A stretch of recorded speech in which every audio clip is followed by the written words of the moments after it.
Good morning and welcome back to another video, and today we are going to be going over the Deadmines. Let us begin. Okay, so today we're going to be going over towards the Deadmines. This one is located within Westfall. What you're going to be wanting to do is head over towards the Deadmines. You can take the flight point to Moonbrook if you are Alliance. If you're Horde, then yeah, you can get yourself to Stranglethorn and then just get yourself over to the Deadmines in Westfall. It's really not that hard in order to get to. What we're really wanting to do here is by gathering up all of the mobs in the vicinity, and basically what I like to do is I like to just slay, then kill, and then loot as I go, because some of these guys take a little bit longer than normal to actually do anything. Like this guy, he takes a little bit longer to actually take out. Along with that, once that is actually all done, then what you're going to be wanting to do is just come into this area right here. Now, one little keynote thing for this actual dungeon farm is I would always recommend running along and spending a little bit of extra time taking out these monkeys, providing you are a mage. The reason behind this is these monkeys have a chance to drop the Tome of Polymorph monkey. So if we go towards which the Tome of Polymorph monkey goes for a decent amount of gold in the auction house and really does boost up what you actually get. Now if we go over towards transmog within WorthIT, we can see that the Deadmines has an array of different types of items that they sell in the auction house. Has the Blackened Defias gloves, which is like 2,300 gold, the Blackwater cutlass 100, the Stone Mason cloak, and the weighted sap for 1,497. Now, along with that, you do have a chance of getting some decent end transmog from all of the battered chests when you're actually doing this actual particular farm. But realistically, what we're actually going for in this actual dungeon is a load of the Blackened Defias gear. Now, some of these ones aren't accounted for on WorthIT because some of these items only drop from specific mobs and are really hard to get a hold of. However, when you're actually doing this particular dungeon, you have a chance of gaining some really high-end transmog, providing that you are lucky enough to actually get a hold of this. Now, the Deadmines is a bit of a free-for-all when you're actually padding out your auction house, but you do get quite a decent amount of items on the auction house as well. One little side note for these guys is the Defias Overseers can actually drop the Defias black leggings. Now, these aren't actually accounted for on WorthIT because they only drop from these two mobs. Now, a little trick that you can actually do with this, and I'm kind of sad I killed these guys, is that if you're a hunter or if you are a druid or any ability to go invisible or leave combat, you can kill one of these guys, loot them, and then press Shadow Meld and they will reset. They are linked together, so if you have one that is slain, then if you lose combat, the other one that you've just slain will respawn. That means you can run that endlessly for the Blackened Defias leggings, and those sell for a decent chunk of gold overall. Now, coming into this, when you're actually running through this entire dungeon, typically speaking, I like to just jump down and just take out all of the mobs.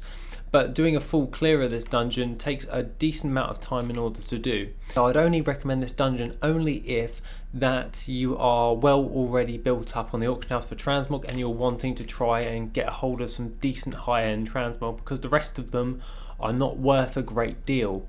We're really going for those Blackened Defias leggings, and we're really wanting to go for some of those high-end pieces from the old world, as well as trying to get hold of some of the rare items that you can get from the chests that are located in the actual dungeon itself, because there's multiple chests dotted around the area as a whole, and it just works out really well if you're trying to get a hold of a decent amount of gold.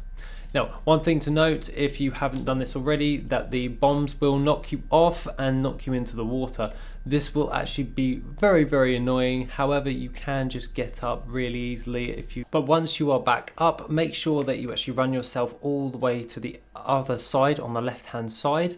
This is because we want to gather up all of these mobs at the back of the boat before we actually make our way over towards the bosses. You can see that it's very difficult to get to the other side. If you aren't careful enough, you can fall into the water, which will just screw up everything for you. However, if we have an ability like Soothe, we can grab that last target and then just run all the way back to the boss. What we're really wanting to do is just finish up this run by going all the way over towards Cookie, as this will give us a chance to pull all of these mobs that we've actually gathered. So now we're not actually just slaying in and running at this moment in time, we're actually gathering up and slaying at the same time in order to actually go towards Cookie's little shack where Cookie will actually spawn. At this point you want to just go to the back of the area. This is where all the casters and the bat and the pirates will actually form for all of this, and then you can take them all out in one fail swoop. This will work out really well for us, and we can get a hold of some decent items from this. Once that is all done, we just take out the last boss right now, run in to actually find Cookie, and then we'll take him out as he runs out. And then bing, bang, bush, that's all done for us right there. And then we can then jump down from this area, use our speed boost, run to the back of the actual dungeon, and we can actually leave the entrance from here. One little side note from this is if you do it this way, then it will take you all the way to the outer edge of the Deadmines, where as you are here, you cannot get back up. It's quite annoying to actually do. So if you run to the back of this instance, I would highly recommend using a character like Dreamwalk ability, so where I can actually just dreamwalk in and out of the dungeon, as that will take me to the entrance portal again instead of actually taking me here at the end of this dungeon. Because then now, if I'm just a regular character, I've got to fly all the way back and get back into the actual dungeon, which will add to our timer of farming this dungeon up. So Dreamwalk or Meditate ability will work really well when gathering up all these materials. Remember, we're going for the high-end ticket items, and the rest of it is basically just nils, and then all we want to do is just sell those and then save anything that we actually want to keep. That being said, if you want any other gold making resources, then please feel free to go over towards the Patreon, where I've just updated a load of content. Other than that, have an awesome rest of the day, and I shall see you in the next video, which will be soon.